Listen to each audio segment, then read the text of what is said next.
Hello! A silly video today.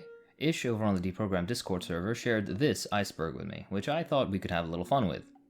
Speaking of which, go have a listen to the podcast. I run it with Yugupnik and Second Thought, and we have a great time talking about socialism, history, and general nonsense we encounter in our daily lives. I also talk about all the weird patients I see, so go have a listen.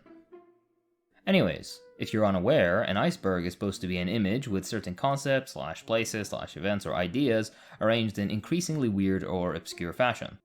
Now, the first 4 layers of this are relatively straightforward, things that a lot of people already know about, so I'll skip those for now. If you really want me to cover them, then just let me know, but currently I think there's no point. I'll start from the bottom up first.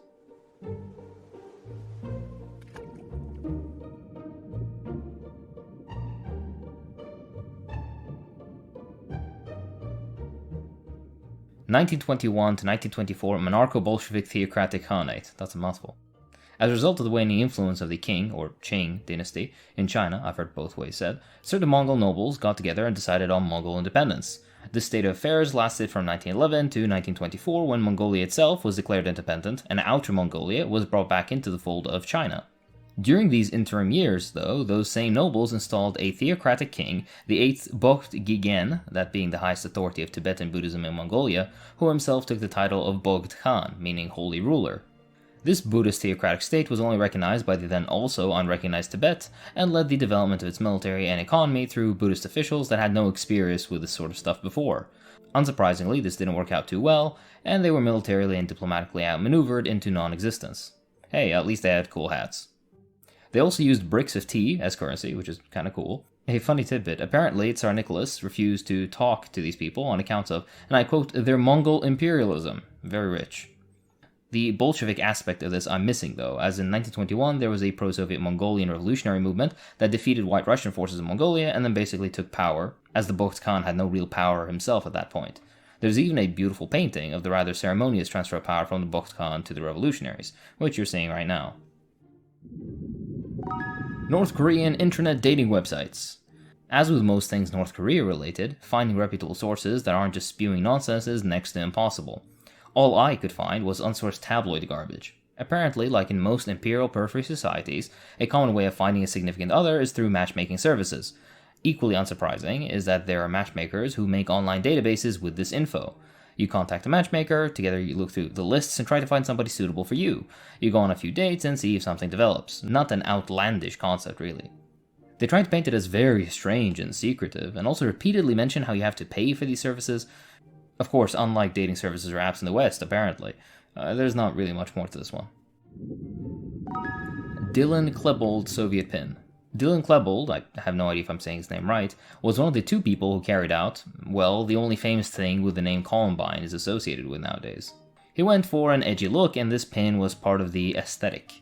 According to a friend of his who asked about the pin, he replied that it was just to get a reaction out of people. Again, not really too much to this one. Marx predicting artificial intelligence. This is referring to a particular segment from one of Marx's notebooks that would eventually make up his unfinished Grundrisse. In it, Marx says, once adopted into the production process of capital, the means of labor passes through different metamorphoses, whose culmination is the automatic system of machinery set in motion by an automaton, a moving power that moves itself. This automaton consisting of numerous mechanical and intellectual organs, so that the workers themselves are cast merely as its conscious linkages. He further on goes on to say, rather, it is the machine which possesses skill and strength in place of the worker, it itself the virtuoso, with a soul of its own in the mechanical laws acting through it, and it consumes coal or oil just as the worker consumes food to keep up its perpetual motion. Finally, labor no longer appears so much to be included within the production process, rather the human being comes to relate more as a watchman and regulator to the production process itself. As soon as labor, in the direct form, has ceased to be the great wellspring of wealth, labor time ceases and must cease to be its measure. Capitalism thus works towards its own dissolution as the form dominating production. It's definitely interesting, but reading modern AI into it is somewhat anachronistic, I feel. The 1898 International Anti-Anarchist Conference. This is a reference to the International Conference of Rome for the Social Defense Against Anarchists. Basically, in the end of the 1800s, quite a few royals were assassinated by anarchists. In this case, the event that triggered this conference was the assassination of Elizabeth of Austria by Luigi Lucchini, a guy whose looks rival those of young Stalin, if I'm being honest. In this conference, delegates from 21 countries get together to essentially place limitations on anarchist activity and to increase police cooperation between nations. This was a reaction to the then popular anarchist concept of propaganda of the deed, in which a certain act, usually violent such as bombings or assassinations, would supposedly stir the working class into insurrectionary revolt. Of course, this never happened, and in fact only did the inverse.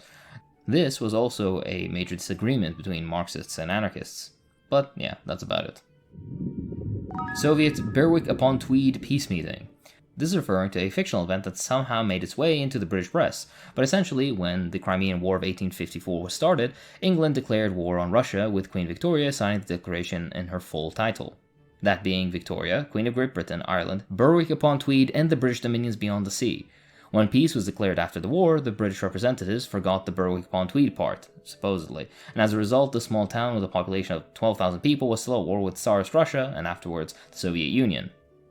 There doesn't seem to be a reliable source to verify that this actually was a thing. Hitler and Soviet Bavaria. This is a reference to the Bavarian Soviet Republic, a short-lived result of the German Revolution that lasted about a month in 1919. During this brief period, differing army battalions and units elected representatives to soldiers' councils, and Hitler was elected deputy battalion representative.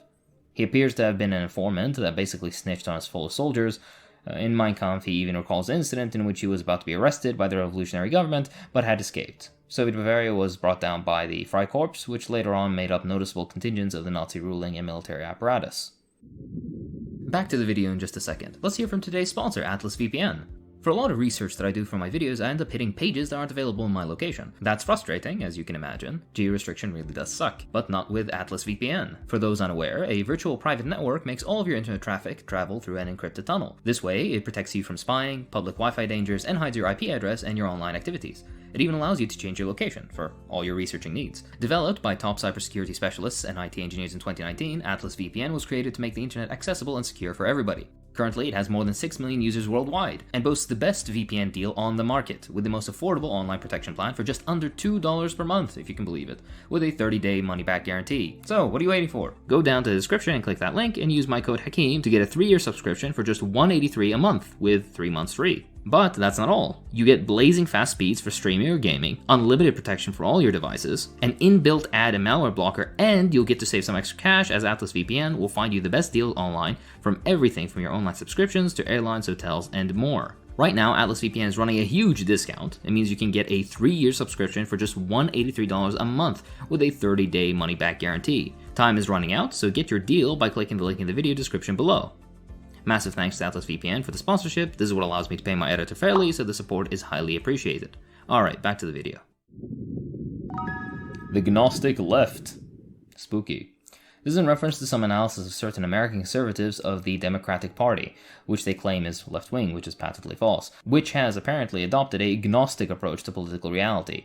Gnosticism was a philosophical approach to religion that emphasized personal spiritual knowledge above orthodox teachings, traditions, and the authority of religious institutions. The parallel these conservatives are trying to draw is basically another facts don't care about your feelings, and it doesn't get any deeper than that, really. Most of these conservatives, too, are Christians, and Gnosticism was viewed as a heresy back in the day, so the parallel has this second dimension also. TLDR, this isn't a real thing. The Red Prince of Laos.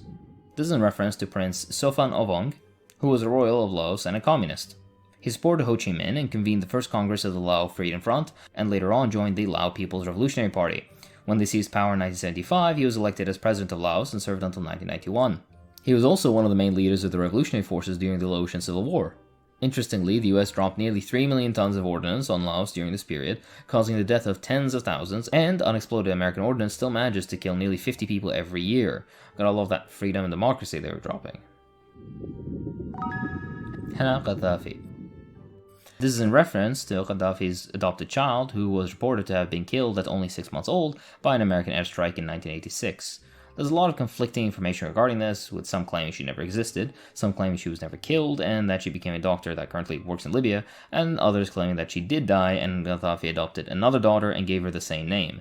None of the sources around her are conclusive, but regardless, it's definitely not beneath the United States government to target infants. They did and continue to do so all the time from Yemen to Afghanistan. PMLI supporting ISIS. Oh boy, this one's a doozy. The Italian Marxist-Leninist Party is a party that formed after several splits with other Italian communist parties, and is fairly obscure today. Their general secretary is like 90 years old too, which just baffles me. Their ideology is, according to them, Marxism, Leninism, Mao Zedong thought, and they have strange takes like calling Hoxha, the former leader of Socialist Albania, a Trotskyist. They also published an article in which they basically denounced Italian military efforts against ISIS on the grounds that it could precipitate attacks against Italians, while also commenting on how ISIS didn't just arise from nowhere, but was a direct result of Western imperialist meddling in the region. It seems like their position at the time was slightly more nuanced than quote-unquote supporting them, but also, yeah, it definitely isn't the best take. All their other articles are in Italian, so I couldn't find any update, if they made one at all. German Greens supporting the DPRK. This is in reference to the support of the German Green Party in the 80s of North Korea as a result of their ecological policies, partially out of a political commitment to green energy, and partially as a result of heavy sanctions placed on the DPRK, preventing it from utilizing more conventional and polluting forms of energy. Louise Rinzer, a leading figure of the German Greens and someone imprisoned by the Nazis for her anti-fascist resistance, visited the DPRK a dozen times and even wrote a book on her experiences titled A North Korean Diary. She developed a friendship with the leader of the DPRK, Kim Il-sung, who said to her, "I think you're an old comrade of mine because we both fought against fascism. I know you lost your husband to the fascists, and you were put in prison and even sentenced to death. That's why I respect you and regard you as my comrade." DPRK Yom Kippur War. This is in reference to the support Egypt received from the DPRK during the Yom Kippur War, in which 20 air pilots and other non-military personnel went to Egypt to help with the war effort. To this day, the DPRK doesn't recognize Israel and refers to it as an imperialist satellite state. No lies detected. Orthodox Jewish anarchism. This is in reference to certain rabbis and other Jewish religious figures that believed there was some parallel between Jewish political practice and anarchism. Several of them wrote books on the topic, and there were some secular Jewish organizations that advocated for their anarchist views. The more religious of these used references such as the Book of Samuel and Book of Judges, in which the Jewish people, after appointing Saul as king, instead of having God as king over them, having to contend with conscription, taxation, and other stuff that they later on didn't like so much. Bob Black letter to Seattle police. This is in reference to Bob Black, an anarchist author who, like most contemporary anarchist authors, no one takes seriously, even amongst anarchists themselves. His literature and positions are an incoherent mess of post-left anti-work, quote-unquote anti-authoritarian, and weirdly anti-democratic nonsense. Keeping within his anti-authoritarian image, he willfully became a police informant and began snitching on people in the circles he frequented, one of which was through a letter in which he talks of how another author he knew made opium at home and consumed it in tea. You can pause and read the letter if you'd like. Maoist neocon pipeline in France. Much like the Trotskyist to neocon pipeline in Britain, many former Maoists of the 60s, 70s, and 80s in France went on to become neoconservatives. There's not really much more to this one. East Germany still exists in Cuba. This is in reference to the Ernst Thälmann Island off the southern coast of Cuba, which was ceremonially gifted, quote-unquote, to East Germany in the 70s after an official state visit of Castro to the DDR, with it being named after a German revolutionary leader that was imprisoned, left in solitary confinement for 11 years, and then shot in a concentration camp on Hitler's personal order. Some newspaper in Germany tried to argue that the island now belongs to modern Germany, but no one took that seriously. As for the DDR still existing, quote-unquote, in Cuba, that's also not true, it was just a change of name. Stalin was pro-hamburgers. This is in reference to an official visit Anastas Mikoyan, the Minister of Foreign Trade of the USSR, made to the US in the 30s. One of the things he observed was American burger culture, Lamau, which upon returning to the USSR had adapted into the Mikoyan cutlet, essentially a burger patty, sometimes with some filling, made of either ground beef, chicken, fish, or pork. It was served either grilled or fried, and was eaten more as a protein on a dish along with potatoes and a salad rather than on a burger. Where Stalin plays into this, I have no idea, but during a conservative political action conference meeting, Trump's former deputy assistant gave a speech saying, they, meaning the Democrats, want to take away your pickup truck, they want to rebuild your home, they want to take away your hamburgers. This is what Stalin dreamed about but never achieved. Yes. Juche Party in Nepal. This is in reference to the Nepal Workers' and Peasants' Party, a communist party, which was founded in 1975. It's of interest because it officially adopted Juche, the state ideology of the DPRK, as its own. Basically, it's an emphasis on political independence and economic self-sufficiency. The party actually seems to be fairly popular in the city it's based out of, and there's not much more that's controversial about them that I found at least. Just an oddity as a result of Juche, it seems. Kamate emails. This is in reference to Jacques Kamate. I don't care if I mispronounced his name, French is a waste of time. A left communist turned anarcho-primitivist / accelerationist. He basically went so far left that he abandoned Marx and began claiming that capital has superseded all relations and that revolution is no longer possible. Instead, he started advocating for a return to nature and deindustrialization. In regards to the emails, the only thing I could find is this, which apparently was a reply to a now lost email to Kamata asking him something. If you want, you can pause and read it. I too like figs, so I guess that there's a parallel there. This is just obscure internet nonsense at this point. This man hasn't published anything since like the 70s. Mao's Mangoes.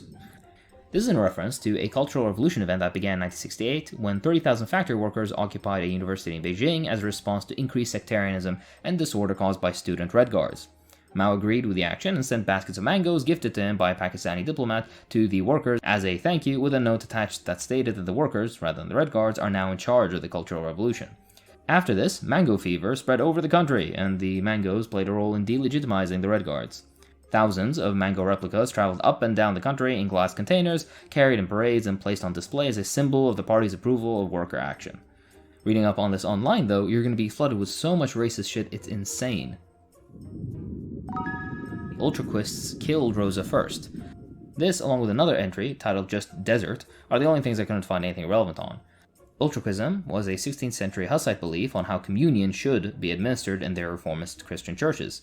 I couldn't find anything relevant from this to link to Luxembourg, so if somebody knows, then please leave it down in the comments, I'm interested. I thought I'd go through all of them today, but just this tier alone has gone on for long enough, so maybe I'll split it up for later. Let me know if this was interesting and if you want to see the rest of this silly iceberg. If you enjoy what I do, then please consider supporting me on Patreon, it really does help.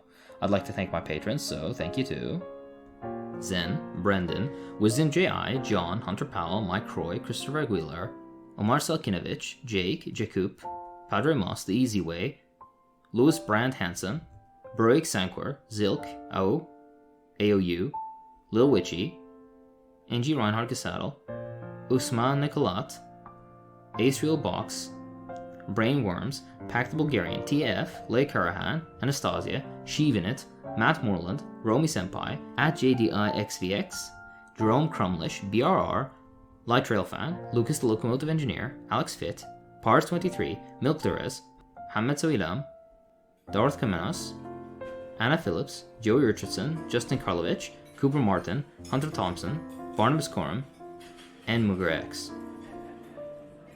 Thanks for watching.